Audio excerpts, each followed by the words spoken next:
Paka akamkataa Wema mbele za watu, unakumbuka? Nakumbuka. Unakumbuka? Kamzalilisha Wema. Nyinyi ni mbwa. Mimi naongea na mwenye mbwa. Na lugha aliapo huyu nampoteza. Nataka hapo tumeongea vitu vingi sana kuhusiana na muziki. Ulikuwa ni msanii wa naweza nikasema paka leo hii ni msanii ambaye umekuwa ukipambania revolution ya wasanii, kwamba labda kama mtu unaona hapa ananyonywa au hapa msanii hapati mafanikio au hizi media zinawatumia wasanii bila kupata manufaa, ulikuwa ni kipaumbele sana. Nataka utuambie kidogo kuhusiana na namna ambavyo mapinduzi hayo yalisababisha wewe kuingia kwenye ugomvi na makampuni makubwa au media kubwa ambazo zingeweza kusambaza muziki wako zaidi na kufika mbali. Ni kwa sababu ni kweli wasanii ukikaa naye pembeni mko wawili atakwambia mimi nimeshazungushwa kwenye haya matamasha. Haya matamasha makubwa unaona wewe. Mikoa 5 hata sijalipo. Naambulia padie maana yake la kula. Kulala wanakulipia wao na usafiri kwenda na kurudi. Sasa kama msanii alafu anaambiwa kampuni au wadhamini, yani uongo wao wagu unakuja tu, wadhamini hawajatoa nini? Hawajatoa fedha. Wadhamini wakitupa fedha tutawaita ofisini, tutafanya nini? Hiyo ndio imetoka. Alafu ukiwa unapiga simu kudemand pesa ile, kwambia sikilizia bado toa nyimbo mpya basi. Kwa hiyo ukitoa nyimbo mpya ndio wanaanza tena kupiga nyimbo na kukusifia wewe mkali na jamii najua udogo mkali, kumbe mfukoni una kitu. Umeona politics? Inaitwa music politics. Kwa vijana ndio wanacheza hivi. Ndio maana uuliza watu wasanii wa Singeli, mimi nakaaga na sasa. Msanii wa Singeli anatoka majasho uwanja mzima mpaka nyasi, akitoka hapo laki 2. Wauliza wasanii wa Singeli, mimi waga wananema. Na wasanii nachokiona huwa wananiambia kwamba sisi tumeenda mikoa 5 hatujalipwa. Kuna kipindi hapo wasanii walizungusha Fiesta mikoa karibu 5, alafu Fiesta iliyokuwa inafuata Arusha wakaanza mgomo hapo. Mimi nikakinukisha kama unakumbuka, ndio wakalipwa. Baada ya mimi kukinukisha kwamba wasanii hawajalipwa mkoa huu na huu na huu, alafu hapo wanaambiwa tena jiandaeni kwenda Arusha wakati hujawalipa mikoa 5. Kisa ni kwamba una radio, una TV, na ndio maana Bongo Flava itakufa hapa kama Msondo na Skinde kwa sababu ya huu nyama. Huwezi ukamzungusha msanii mikoa 5, alafu huyo Wizkid umemleta yuko kwenye tamasha umeshamlipa milioni 500. Alafu hiyo milioni 500 inaenda kujenga Nigeria. Wewe una akili? Na ndio maana angalia wasanii wa Bongo Flava, mbona hawapati nafasi kwenda kuimba Nigeria? Mbona hawapati nafasi kwenda kuimba South Africa? Wana ile ni sisi. Heri ibaki kwetu, tujenge kwetu. Lakini hapa jinga lina radio na TV na tamasha, liko lazi limpe dudubaya ndogo. Alafu msanii wa nje limpe mahela kibao akajenge kule. Alafu yule akijenga kule inasema yanatangaza kwenye radio Wizkid ajenga hoteli. Wakati ile imetoka, wewe una akili vizuri. Una kinya. Au labda dudubani kwa sababu wasanii wa Tanzania hawafanyi vizuri. Wasanii wa Tanzania wanafanya vizuri. Msanii hawezi kufanya vizuri kwenye performance wakati umempa milioni 1. Mlipe msanii wa Tanzania milioni hata 30 tu. Ajiandae awe na wacheza show. Kwa sababu muziki unahitaji practice. Practice makes sense. Mazoezi yanaleta kitu cha maana. Bila mazoezi huwezi kuwa bora hata mcheza mpira. Mazoezi ndio kila kitu, na mwanamuziki anahitaji wewe zunguka sasa hivi kwenye nyumba za wasanii. Utakuta sasa hivi amelala tu yuko na babies. Hana hata sehemu ya mazoezi. Uongo kweli? Kweli. Wasanii wangapi hapa wanasema kwamba sasa hivi jioni naenda mazoezini na wacheza show wangu kila siku. Sababu mazoezi ni kila siku. Angalia hizi bendi. Kwa nini hizi bendi Twanga Pepeta FM wakati kwa nini wako perfect jukwani? Kwa sababu wale wanapumzika Jumatatu. Jumanne mazoezi. Na vikao kujadili wiki last week kimetokea nini na nini na nini. Ushaelewa? Jumatano unasikia wanapiga Ubungo. Alhamisi Kigamboni.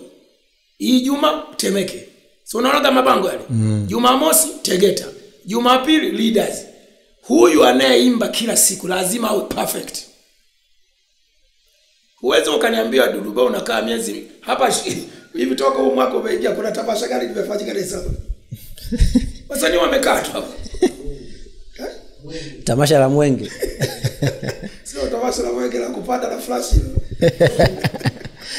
Wao wanaimba na flash. Sasa tamasha la Mwenge si unaweka flash hapo unaanza kuimba. Ushanaelewa? Kwa hiyo msanii inabidi aimbe kila siku. Na muziki mimi ninavyojua, unapoimba kila siku, hata ukiwa unafanya mazoezi ya nyimbo zako tu ambazo uko nazo, namna unavyofanya mazoezi, kuna idea unazipata ndani yake, sababu unafanya mazoezi kila siku. Lakini wasanii hawana hata sehemu ya mazoezi, wana sehemu tu za kukaa. Kwa nini hawana hizo sehemu? Kwa sababu hawalipi ujira unaostahili.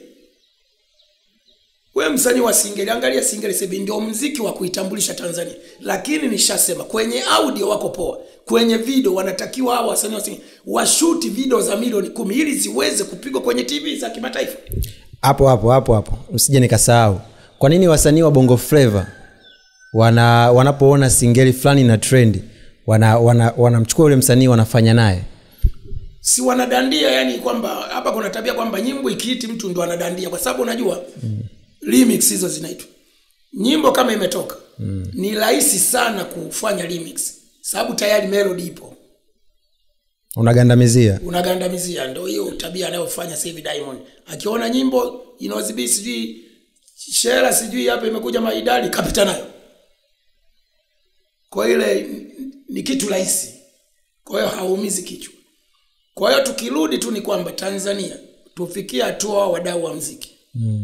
Tukitaka Tanzania ikompete na mataifa mengine, tuipende nchi yetu na wasanii wetu. Acha kusema mimi bila mimi JS hawezi kusika, kwa sababu namiliki radio na TV.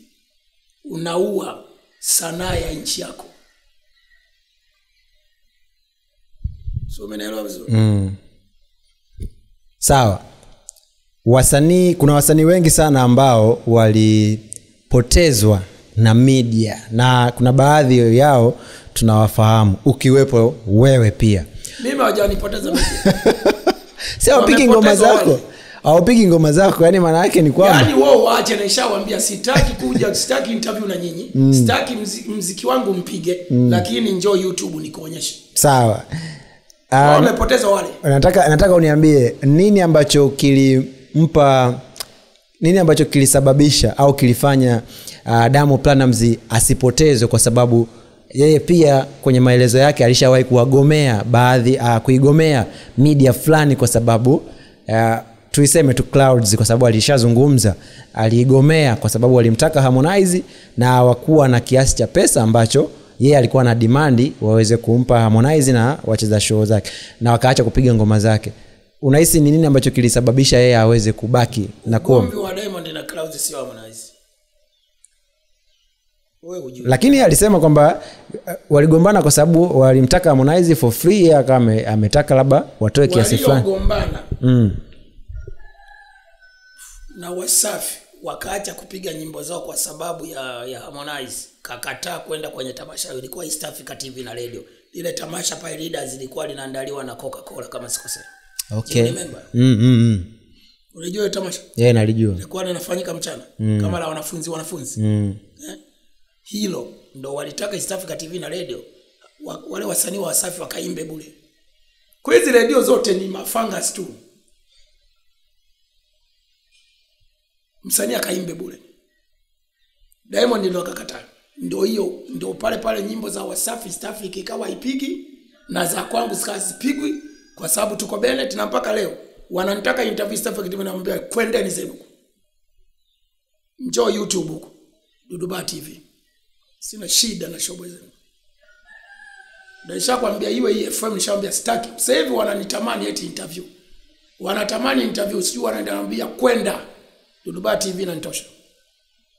Na kuna media zingine tu zinanitosha. I don't need you. Au kunihitaji kipindi sasa hivi unaniona mtamu. Wasafi wenyewe wamemtuma Mchaga Oji kwenye refresh. Wataka interview, nikamwambia kwenda zenu huko. Ndio maana sikanyagaji hata Wasafi, kwa sababu ni wale Clouds. Umeelewa vizuri? Kwa hiyo ugomvi wa Diamond na Clouds walishawahi kufungua TV. Clouds TV Rwanda. Okay. Clouds TV Rwanda. Na wakawa wanaandaa tamasha la Fiesta kule Rwanda. Kila mwaka. Shafanyika siku kama mara 2 au mara 3. Tamasha la mwisho kugombana Diamond alikuwepo pale na wasanii wengine sio kina Vanessa wakina nani. Diamond ukienda kwenye background yao toka anaanza muziki sui Clouds wakina Ruge wanamtambulisha pale Diamond Jubilee ule uzinduzi wake ule. Paka akamkataa Wema mbele za watu unakumbuka? Nakumbuka. Unakumbuka akamdhalilisha Wema. Si andaliwa na Clouds. Hiyo safari yote Diamond alichokuwa nalipo na kina Ruge ni pesa ya mavazi. Yeye anacheza show wake. Kamuulize. Pesa ya mavazi na chakula na usafiri na pa kulala. Kwamba sisi tunakupromote. Ndio neno lao. Sisi tunakupromote. Kwa hiyo Diamond show zote yuko unamwona alikuwa alipwi. Mimi ndo nakwambia kutoka moyoni. Mwenyezi Mungu ananiona. Na hiyo ni Diamond mwenyewe na Salamu SK. Ndio wale uniambia. Na ndio maana Salamu SK na Ruge zilikuwa zivi. Sababu hicho kitu. Salama akamwambia hatuwezi kuwa na msanii kila siku mnampa mavazi tu hapa. Na wacheza show mavazi. Wanatakiwa alipo. Kwa hiyo sasa walipokuwa Rwanda sasa na Joseph Saga alikuwepo. Joseph Saga alikaa kimya. Hapo wanabishana B12 na Ruge. Na Diamond na Salamu SK. Salamu SK anaambia nataka msanii wangu Diamond apande sasa hivi. Wakati Clouds wenyewe wamemweka Diamond ni mwishoni mwa show. Kama last performer. Mtu wa kufunga show kwa sababu Rwanda watu wanataka wafanye nini? Wamuone. Ushanaelewa? Pale kulikuwa kuna ujumbe umeshakuja kutoka kwa Rais Kagame. Anataka burudani Ikulu. Mimi ndo nakwambia leo. Anataka burudani Ikulu. Na anayetakiwa kaimbe Ikulu nani? Diamond. Kwa hiyo ujumbe wa Rais Kagame unamtaka Diamond kwa sababu rais hawezi kusubiri mpaka saa ngapi? Muda wa mapema. Kwa hiyo akaona kule kuna okoto. Kuna okoto. Kwa hiyo Salamu SK ndo akavimba sasa pale. Diamond yuko kimya, Joseph kakaa pembeni. Alimwambia Ruge na B12 sikiliza. Salamu SK hiyo. Sio Diamond, Salamu SK akamwambia sikilizeni nyinyi. Nyinyi ni mbwa. Mimi naongea na mwenye mbwa. Kwa maana nani? Joseph. Kwa maana nani? Joseph Saga. Yaani wewe Ruge B12 ni mbwa. Mimi naongea na mwenye mbwa ambaye ni Joseph Saga yuko pembeni pale. Alafu pale akamchukua Diamond wakaenda Ikulu kwa Kagame wakapiga show karudi. Ndio ugomvi Mbilinge ilianzia kule. Kufika hapa Joseph akawa hataki ugomvi. Akawa anamuita Ruge anaitwa yaishe Ruge hataki. Anasema wewe unamuonyesha na nitampoteza. Na Ruge aliapo huyu nampoteza. Kina Salamu na wenyewe wakajipanga sasa kina Babu Tale wakina Said Fela wakajipanga. Ndio Diamond nyimbo baada ya hapo iliyotoka ile na Omario. Inaitwaje Beautiful? African Beauty. Yes. Ile nyimbo ilivyotoka ile tani ilikuwa Kinondoni. Sasa nilikuwa nimekaa na kina Kiuchifu. Nyimbo ndio imetoka kama jioni inapigwa huko na huko. Tukawa tunabishana tu Ruge lazima mpoteze hii nyimbo haifiki nikamwambia nyimbo. So mimi muziki naujua. Hii nyimbo. Hapa sasa unajua mimi hapo bado mimi siko na Wasafi unakumbuka? Nikamwambia hata kipindi hicho nakaa Mikocheni. Nikamwambia watu pale ba inapigwa kwenye video pale ni ile big screen. Nikamwambia mimi naujua muziki nyimbo inatoboa. Bishana sana na watu pale na Kiuchifu alikuwepo. Nikamwambia nyimbo hafiki kwa kote Ruge kibao kwa swini na nini wanaongea na watoto wa Kinondoni wanamsifia tu kwa watu kibao pale. Nikamwambia nyimbo inatoboa. Ile nyimbo haikutoboa. Imefika mbali sana. Sasa mimi nyimbo nikwambia inatoboa. Nikwambia itoboe. Ile nyimbo haikutoboa. Imefika mbali. Ndio pale Diamond akaendelea na ile nguvu ya kina Salamu, Babu Tale, Said Fela. Kwa sababu gani? Said Fela, Babu Tale ni wanafunzi wa Ruge waliolelewa Kitega Uchumi Clouds namna ya kupromote wasanii. Na ndio maana kwa ukienda Kitega Uchumi lazima mkute mle ndani Babu Tale na Said Fela na laptop zao. Wanatuma peleka hapa nenda na msanii huku pamoja na mwingine alikuwa anaitwa Omari Kipanga. Nyinyi sasa hivi hamjui, alikuwa anaye promote. Anatuma nenda na msanii Zanzibar, nenda na ule. Kwa hiyo Said Fela, Babu Tale, ufundi wote wa kupromote wasanii ni zao la Ruge. Kwa sasa zile mbinu zote wanafanya nini? Wanazijua. Kwa kuwa na Diamond, kwa hiyo mbinu wanazijua. Umeelewa sasa? Okay. Na ndio pale wakashindwa kumzima leo ndio namwambia leo ndio ujue sasa. Kwa hiyo na hiyo nilihadisiwa na Wasafi wenyewe sio mtaani. ya East Africa utopiga nyimbo wanamtaka Harmonize akaimbe bure. Uone hizi radio zipo za kipumbavu. Kwa experience yako paka sasa unawakumbuka wasanii ambao walipotezwa na media kubwa kipindi hicho kwa sababu tu ya kupigania haki yao au kwa sababu ya kutaka kitu fulani labda nilipwe ndio nifanye kazi? Kwa sababu wenye lebo walikuwa wanahonga pesa kwamba msanii wangu hapa Imbi Dog mcheze nyimbo zake, na radio mara nyingi ilikuwa inaongwa pesa, ilikuwa ni Clouds. Ma DJ wanagaiwa pesa pale, watangazaji wanakuwa wanamsifia. Unajua kuna technique moja kwenye muziki ambao Tanzania kwa wajui niwaambie. Wewe JS ukiwa msanii wangu sasa Mambas 24, nikishaonga kwenye radio nyimbo zao zipigwe, unajua technique waga ikoja watangazaji wanachokifanya? Tuma message unaomba ngoma na nini line namba nini, umeelewa? Watu wanaanza kutuma message. Nyimbo yako wewe JS unakuta si mpya, haijaombwa na mtu hata mmoja. Alafu mtangazaji ndio akaa yes sui Jumanne sui wa wapi Songea ameomba nyimbo ya JS, kumbe hakuna hata message. Na hivi hatuwaoni. Kwa unakuta kuna message zimesomwa 10 zote. Wasikilizaji wanakaa imetoka leo tu message 10. Na watangazaji wanasema hii nyimbo imetoka imepeja hivi. Kumbe watu wameokoteshwa. Kumbe ni message za kujitungia, najua michongo yao yote. Shadero. Alafu wakitaka kama wakutaki kwenye radio, DJ wanamwambia nyimbo yako usipige yote. Unashangaa ka nyimbo kwako kanapigwa chorus inapandishwa nyimbo ya msanii mwingine. Msanii wanaomtaka kipindi kikianza ndio wanaanza na ile nyimbo. Paki inaisha alafu anaongea. Nyimbo ya JS na nini ujue huyo mtu wao. Alafu kipindi kikiwa kinaisha, nyimbo ya huyo msanii wao wanakuweka konki. Wanaweka huyo mtu wao si ndio anaanza na akiwa anamaliza. Yes. Ukiona wakutaki wewe nyimbo yako inakuwa inapigwa kwenye mixing za DJ. Tena chorus tu inakatwa inapandishwa nyingine. Umeelewa technique? Kwa hiyo yule ambaye wao wanaweka nyimbo yake na kuanza kuongea na kuiongelea nyimbo huyo mtu wao ndio maana wanawajua niwezi mimi. Wasanii ndio walijua. Mimi najua technique na ndio maana kwambia la ya vita. Jua mbinu za adui. Na ndio maana mimi nikikaa hapa nasikia msanii anasema JS nachekaga hapa naona matago pole. Kwa hiyo ndio maana mimi sinaga stress, siumia kilo kwa sababu mbinu zao nazijua. Chanelo. Kwa hiyo wasanii wengi nikwambia kitu kimoja kwenye maisha JS. Jifunze sana kupanda juu mwenyewe. Ni ngumu mtu kukushusha. Na hata ukishuka kwa bahati mbaya ni rahisi kurudi pale ulipokuwa. Sababu njia unaijua. Wasanii wengi sana waliokuwa kwenye lebo walibaki magetoni na mademo na chat. Manager ndo anahangaika huku na huku kufanya promotion. Wewe hujui. Alafu mwisho wa siku anakuambia tu kesho interview Clouds, kesho interview Magic, Safran. Wewe unaenda kufanya interview ukitoka hapo huko nyumbani. Hujui mbinu za promotion.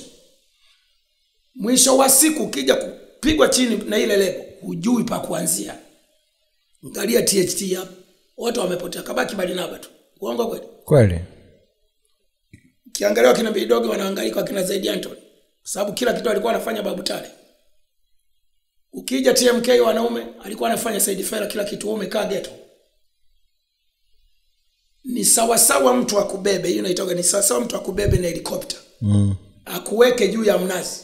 Alafu helicopter iondoke. Alafu akwambie shuka. Si mnazi unakona hivi? Lazima zichubuke.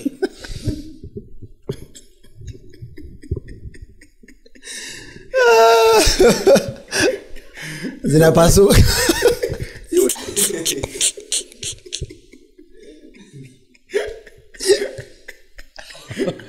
Sasa kona za mnazi uzijui. Sehemu za asili lazima zichanike. Unaanza kushuka. Kona uzijui. Sehemu za asili lazima zichanike. Zitaumia. Lazima zipasuke. Sasa. Na ukishuka chini ya mnazi kwenda tena pale juu huwezi, maana ulipelekwa na helicopter. Yes, lakini mimi toka nimeanza muziki JS. Nilifanya kazi nikaanza kulipa studio mwenyewe toka kwa Master J. Sijawahi kulipiwa studio na lebo yoyote. Baada hapo nikaanzisha Duduba Foundation. Ndio nikawa nao akina Dogo Abidi akina Nyantozo akina. Baadaye nikaibadilisha ndio ikawa nini Da Skendo. Akina Piggy Black akina Makidizo akina Kuinda ndani Dalini sio Kuinda Dalini alikuwepo binti mmoja. Kina Sister P wote wale wametokea mikononi mwangu. Ndio nikawatambulisha kwa ina P-Funk ndio akatoka.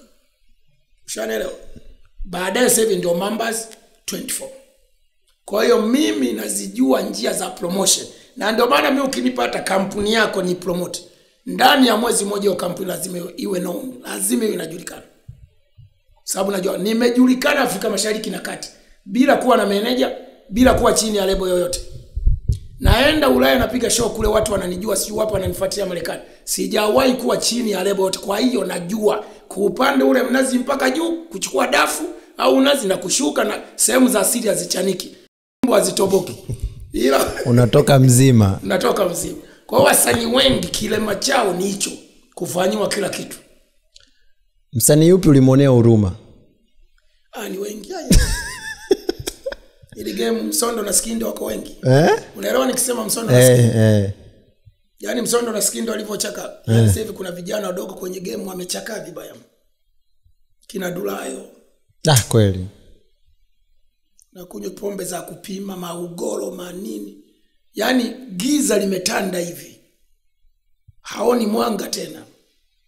Msongo wa mawazo ndio ugonjwa hatari. Na mbaya zaidi wanakuwa na jealous na watoto wa sasa hivi. Jealous is a disease. Wivu ni ugonjwa utakutesa. Kataa kuwa na wivu. Moyo wako utachuruzika damu. Ndio maana mimi sinaga wivu. Nikaona hata una Range Rover I don't care. Sijui umetoa wapi.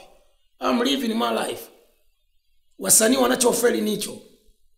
Ndio kama nilichokuambia unasikia mtu katoa nyimbo inasifiwa na watangazaji anaumia roho. Sasa ndio maana mimi nakwambia siwezi kuumia roho kwa sababu zile message waga ni za uongo. Unazijua? Yes. Siwezi kuumia. Nikiona hata sasa hivi hata tunaenda kwenye campaign.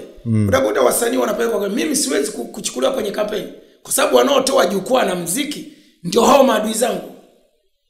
Kwa hata nisipoenda siumii kwa nini sijaitwa. Sasa kuna msanii sijaitwa kwenye kampeni. Ngoja niende kwa Karumanzira utapigwa chale mpaka sehemu za siri.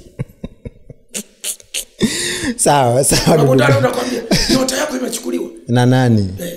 Twende Sumbawanga kuna mganga. Lakini mwezi ukaniambia kwamba hupati show za kampeni. Eti kuna mganga nitakupiga hata banzi. Na kutandika bonge la kofi. Unampiga mganga. So mimi niende kwa waganga. Ni waroge wale Klaus. EFM, Wasafi, Magic, East Africa. Unaweza ukaloga wote wapige nyimbo zako. Unaweza ukaloga wote wakupe show. Ni ngumu sana. Nalijua hilo, that why I'm happy. Sawa, wasanii wanateketea. Wivu, kuona madogo wanashine, kutojua. Pili, hawajui mbinu za vita. Walizoea kufanyiwa kila kitu. Ni sasa na mwanamke ulizoea kuletewa kila kitu nyumbani, mmekafa. Mwezi tu uchelewi kwenda kupigwa miti sehemu nyingine kwa sababu hujui kutafuta. Na hapo umeacha labda watoto. Ndio unasikia JS toka amefariki mke wake kawa mdangaji. So mwanamke alizoea kufanya nini? Mfano wenyewe. Mwanamke alizoea kufanya nini? Kuletewa. Sasa na watoto nyuma amezoea baba analeta kila kitu. Baba kakata moto. Watoto hawajui pa kuanzia. Shida zinaanza. Mjini pagumu wanapelekwa kijijini kwa bibi. Choo kiko kule. Yeye alizoea kitanda kiwa choo kiko hapo. Huoni mateso atakayopata. Kwa hiyo wasanii kilema chao ndio hicho. Kina Bidogi unaona, kina Zedianto vipaji vikubwa. Kila Kiuchifu unaona wanayoyapitia. Chanel wengi na wengi. Sawa.